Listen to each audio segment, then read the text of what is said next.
hadir di Ka'bah Tuhan, dan malam ini adalah merupakan malam yang kelima dalam acara Pekan Doa Rumah Tangga. Malam yang lalu kita sudah banyak berbicara tentang rumah tangga.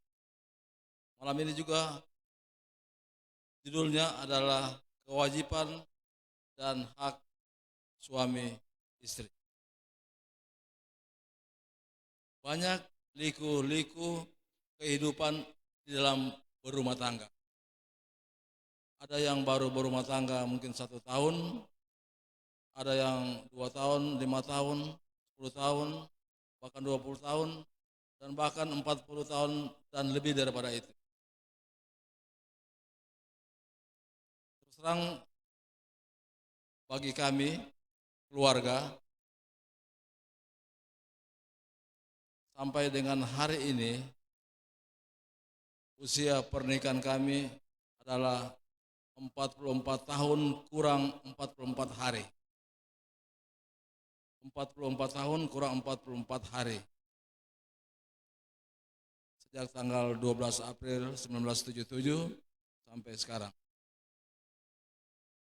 Jadi pengalaman dalam berumah tangga itu sudah banyak, orang bilang sudah banyak makan garam, bukan makan batu ya. Nah, malam hari ini saudara-saudara, kita akan melihat bagaimana kewajiban dan hak suami dan istri.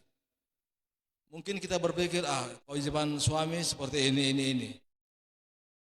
Kewajiban istri seperti begini. Tetapi malam hari ini ada satu pelajaran yang sangat menarik yang saya dapati dalam bahan yang kami dapat pada malam hari ini, adalah satu pelajaran yang sangat penting, ya, yang sangat penting. Ada orang berkata, menikah itu gampang atau mudah. Kalau punya uang untuk bayar catatan sipil, sudah bisa menikah. Kalau saling cinta mencintai, sudah bisa menikah. Tetapi bukan hanya sampai di situ. Tetapi bagaimana mempertahankan pernikahan itu. Ada mungkin orang menikah baru 5-10 tahun bisa cerai. Karena apa? Karena tidak bisa mempertahankan pernikahan tersebut.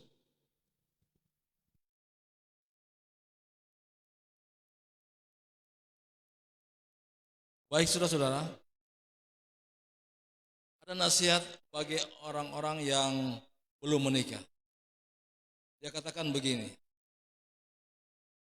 Yesus tidak pernah memaksakan orang supaya tetap menjadi bujang atau bujangan di antara golongan manusia. Ia tidak datang untuk membinasakan hubungan pernikahan yang suci, melainkan hendak meninggikan dan memulihkannya kepada kesucian yang semula. Ia berkenan atas hubungan keluarga di mana cinta kasih yang suci dari kasih yang tidak mementingkan diri tahan goncangan. Di dalam berumah tangga banyak goncangan. Nasihat firman Tuhan dari Yesus katakan, dia tidak menyalahkan orang yang apa? Yang tidak menikah. Dan dia tidak juga menyalahkan orang yang apa? Orang yang menikah.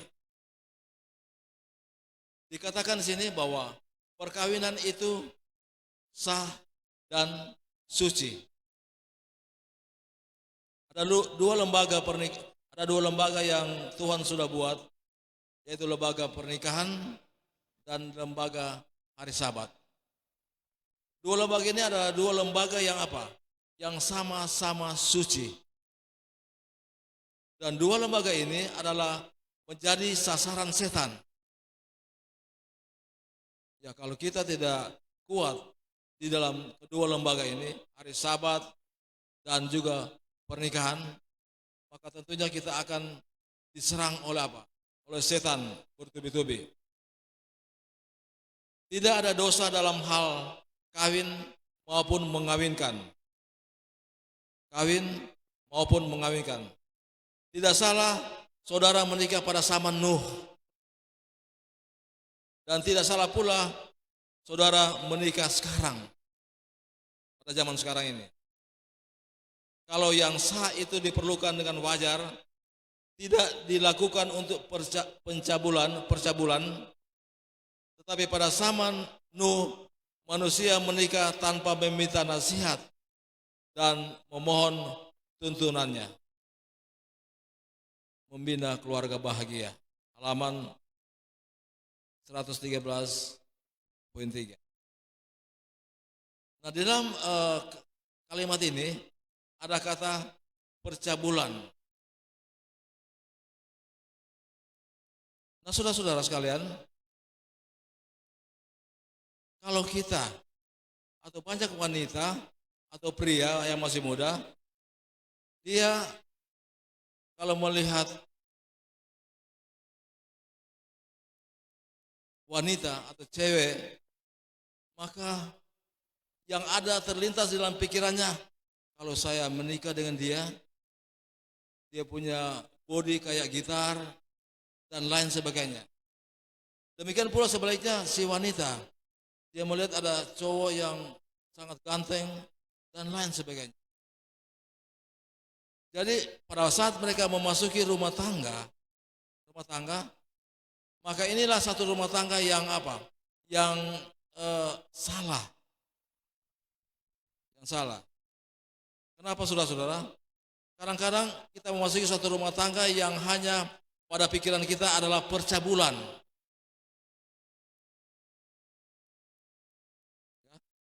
Percabulan. Kenyataan menunjukkan bahwa semua hubungan kehidupan di dunia ini adalah bersifat sementara. Apapun yang kita lakukan, semua itu sementara. Harus mendatangkan pengaruh yang memperbaiki atas segala perbuatan dan perkataan kita. Kalau pada zaman Nuh, kesukaan yang berlebihan dan tidak pandang Allah. Ulangi. Kesukaan yang berlebihan dan tidak berperaturan dalam cinta. Ingat saudara ya, tidak berperaturan dalam cinta yang sah, itulah yang membuat pernikahan itu jahat. Jadi kalau kita menikah itu tidak berdasarkan cinta, hanya berdasarkan gairah, itulah yang apa? Yang tidak disukai oleh Tuhan. Bahkan sampai sekarang ini pun kita mungkin sudah 20 tahun berkeluarga, 30 tahun, 40 tahun. Kadang-kadang kita melakukan hal ini. Kita melakukan satu hubungan antar suami dan istri, tetapi bukan cinta atau kasihnya kepada suami atau istri, tetapi oleh nafsu birahinya. Ini pelajaran yang kita dapat pada malam hari ini. Saudara-saudara, ada banyak orang yang kehilangan nyawa pada zaman ini. Terhisap dalam pikirannya pernikahan dan dalam hubungan nikah itu sendiri. Jadi pernikahan itu hanya hawa nafsu. Saya sudah katakan tadi bahwa pada waktu mereka belum menikah, mereka melihat cewek, mereka cowok yang ganteng, yang cantik. Dan pada saat mereka menikah, maka mereka tidak didasari atas cinta, tetapi mereka hanya didasari atas hawa nafsu birahinya. Ini penting, saudara. Kemudian, hak-hak dalam hubungan pernikahan. Mereka yang mengaku dirinya kaum Nasrani. Siapa itu kaum Nasrani? Saudara dan saya. Saudara dan saya adalah sebagai kaum Nasrani. Haruslah memberikan pertimbangan yang pantas kepada akibat setiap hak hubungan suami istri, dan prinsip yang disucikan harus menjadi dasar setiap perbuatan. Dikatakan selanjutnya, di dalam banyak kasus para ibu dan bapak telah menyalahgunakan hak-hak pernikahannya oleh pemanjaan memperkuat hawa nafsu mereka sendiri. Kemudian kita datang pada menghindarkan kewajiban yang keterlaluan.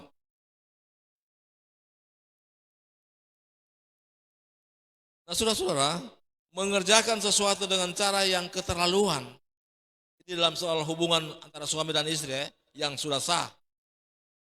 Dikatakan mengerjakan sesuatu dengan cara yang keterlaluan, itulah yang menjadikannya satu dosa yang besar.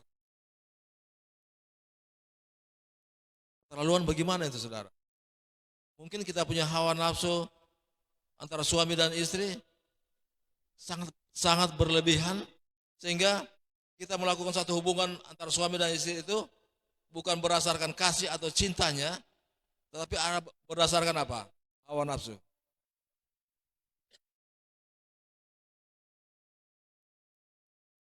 Kemudian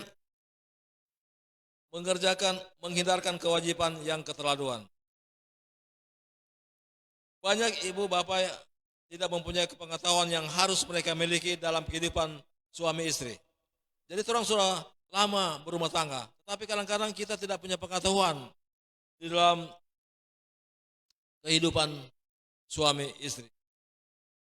Mereka tidak waspada sehingga setan mengambil kesempatan serta mengendalikan pikiran dan kehidupan mereka. Jadi kalau orang tidak waspada di dalam soal berumah tangga ini, khususnya di soal hubungan suami istri, maka kita akan terjebak dengan apa? Dengan pengaruh setan. Mereka tidak mengerti bahwa Allah menuntut supaya mereka menahan diri dan segala perbuatan yang keterlaluan sebagai suami istri.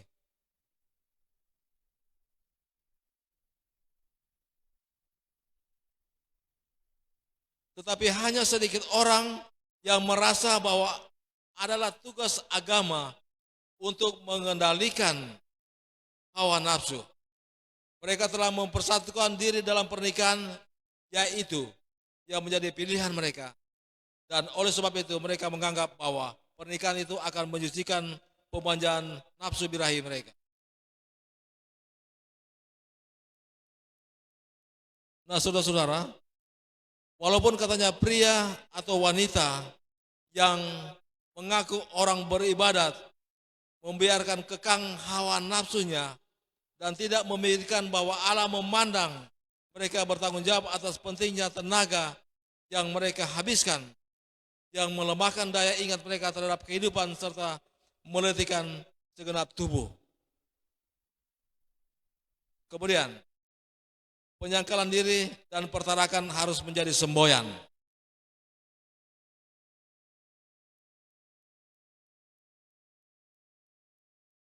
Biarlah katanya istri seorang Nasrani itu bisa menahan diri, baik dalam perkataan maupun dalam apa? Perbuatan, kata-katanya dan perbuatannya, daripada membangkitkan hawa nafsu suaminya. Dan banyak orang yang tidak mempunyai kekuatan untuk disia-siakan dalam bidang ini. Sejak dari masa mudanya mereka telah melemahkan otaknya serta memboroskan kekuatan tubuhnya yang memanjakan hawa nafsunya. Penyangkalan diri dan pertarakan harus menjadi semboyan dalam kehidupan mereka sebagai suami istri. Nah, saudara-saudara sekalian, sebagai suami dan istri, kita harus ada penyangkalan diri dan ada pertarakan, dan itu semua harus menjadi apa? Harus menjadi semboyan. Dan kita sebagai suami istri mempunyai kewajiban yang kudus kepada Allah untuk memelihara roh kita suci dan badan kita sehat, agar kita dapat berguna bagi sesama manusia dan memberi pelayanan yang sempurna kepada Allah.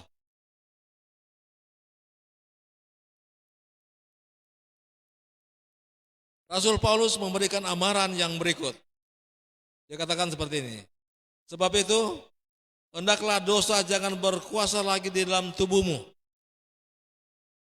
yang fana, supaya kamu jangan lagi menuruti keinginannya. Dia menganjurkan di sini supaya kita lebih maju dengan mengatakan bahwa tiap-tiap orang yang turut mengambil bagian dalam pertandingan menguasai dirinya dalam segala hal. Jadi bukan cuma satu hal, tapi dalam segala hal, terutama hal yang saya sudah sebutkan tadi, dalam nafsu birahi.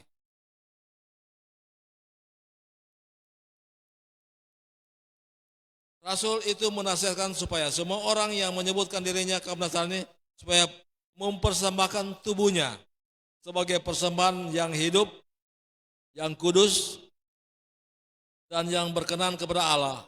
Dia berkata, tetapi aku melatih tubuhku dan menguasai dirinya seluruhnya, supaya sesudah memberitakan Injil kepada orang lain, jangan aku sendiri yang ditolak. Saudara-saudaraku yang kekasih dalam Tuhan, bukanlah cinta suci yang menggerakkan seorang untuk menjadikan istri suatu alat melayani nafsunya. Hawa nafsu hewani itulah yang merangsang untuk dimanjakan. Hanya sedikit pria yang menunjukkan kasihnya dalam cara yang dijelaskan oleh Rasul itu. Sebagaimana Kristus telah mengasihi jemaat dan telah menyerahkan dirinya baginya untuk menguduskannya, bukan dicemarkannya, dan menyerahkan dirinya baginya dan disucikan, supaya jemaat itu kudus dan tidak bercela. Inilah kualitas cinta dalam pernikahan yang diakui Allah kudus adanya. Kasih adalah suatu prinsip yang murni dan kudus, tetapi bahwa nafsu tidak dapat bertahan dan tidak digerakkan oleh yang ia menyerahkan itu akan menimbulkan bencana pada tubuhnya yang telah diperintahkan Allah kepadanya untuk dimiliki dalam kesucian dan kehormatan, dipelihara sebagai suatu korban yang hidup kepada Allah. Nah, saudara-saudara, bukanlah cinta yang suci dan murni katanya yang menuntun istri kepada penurutan nafsu kebinatangan suaminya dengan mengorbankan kesehatan nyawanya. Jadi pelajaran ini cukup pedas ya, cukup pedas bagi kita sebagai keluarga-keluarga. Kalau dia mempunyai cinta yang benar pada waktu dia menikah, cinta yang suci, cinta yang benar, dan akal budi, ia akan berusaha untuk mengalihkan pikiran suaminya. Jadi ini untuk istri ya. Kalau dia mempunyai cinta yang benar sejak dia menikah, dia akan berusaha untuk mengalihkan pikiran suaminya dari penurutan hawa nafsu kepada hal-hal rohani yang bermutu. Jadi bukan karena kita sudah menikah jadi lalu kita sembarangan saja. Itu ada aturan-aturan, ada hak dan kewajiban kita. Karena Allah akan tidak senang sekali dengan apa? Hal-hal apalagi yang disebut nafsu kebinatangan. Kalau istri meninggikan cinta kasihnya dalam kesucian dan kehormatan, memelihara standar kewanitaannya yang halus, maka ia dapat berbuat banyak dengan pengaruh kebijaksanaan untuk menguruskan suaminya. Dan dengan demikian, ia telah menyelamatkan siapa? Suaminya dan dirinya sendiri. Berarti melaksanakan tugas yang rangkap dua, menyelamatkan suaminya dan menyelamatkan dirinya sendiri. Kalau istri yang apa? Yang bijak, Apabila seorang istri menyerahkan tubuh dan pikirannya kepada pengendalian suaminya, ingat ya, karena bersikap pasif kepada kehendaknya dalam segala perkara, mengorbankan hati sucinya, derajatnya, bahkan kepribadiannya, maka ia kehilangan kesempatan untuk untuk mengerahkan pengaruh yang besar demi kebaikan yang harus ada padanya untuk meninggikan derajat suaminya, derajat suaminya. Ia dapat mengikis sifat yang kasar dari suaminya. Ia dapat mengerahkan pengaruhnya yang dapat menyucikan dengan suatu cara yang menghaluskan dan menyucikannya. Kemudian kita datang pada bagian yang berikut. Tubuh kita adalah milik, suatu milik yang telah dibeli. Kata hawa nafsu hewani di sini berada dalam tubuh dan bekerja oleh tubuh itu sendiri. Jadi hawa nafsu hewani itu ada dalam tubuh kita. Ada dalam tubuh kita. Tetapi kalau kita tidak dapat mengendalikan hawa nafsu hewani ini, maka itulah yang menjadi kebencian bagi apa? Bagi Tuhan. Perkataan daging atau keinginan maupun hawa nafsu meliputi tabiat hewani dan kerusakan, maka daging itu sendiri tidak dapat bertindak berlawanan kepada kehendak Allah. Kita diperintahkan supaya mengorbankan tubuh atau daging, menyalipkan dengan keinginan dan hawa nafsu. Bagaimana cara kita melakukan? Apakah kita menyakiti tubuh kita? Tidak. Tetapi kita membinasakan penggodaan kepada dosa. Pikiran yang jahat harus disingkirkan. Jadi ini untuk suami dan istri ya. Pikiran yang jahat itu harus hanya disingkirkan. Segenap pikiran harus ditaklukkan kepada Yesus Kristus. Segala kecenderungan binatang, segala kecenderungan kebinatangan harus ditaklukkan kepada kuasa yang lebih tinggi di dalam jiwa. Cinta Allah itu harus berkerajaan. Kristus harus menduduki takhta yang tidak terbagi-bagi. Dan tubuh kita harus dipandang sebagai milik tebusannya. Dan anggota-anggota tubuh kita ini harus katanya menjadi alat kebenaran. Jadi semua anggota tubuh kita ini harus menjadi alat-alat kebenaran. Nah, saudara-saudara sekalian, pelajaran ini sangat penting. Saya saja baru dengar pelajaran ini. Kalau saya tidak baca pelajaran pada malam ini. Jadi saudara-saudara, ini menjadi satu nasihat atau satu pelajaran untuk semua keluarga umat Tuhan, saya, saudara, dan saudara-saudara yang ada di tempat lain. Biarlah dengan apa yang kita sudah terima pada malam ini, semua organ-organ tubuh yang ada pada kita boleh apa? Kita boleh serahkan itu kepada Tuhan, dan Tuhan akan menuntun kita pada satu kehidupan yang apa? Yang lebih baik. Jadi biarlah malam hari ini saudara, kita boleh menjadi alat-alat Tuhan. Tubuh-tubuh kita boleh menjadi alat Tuhan untuk apa? Untuk menyambut kedatangan Tuhan pada kali yang kedua. Saya bawa dalam nama Yesus. Amin.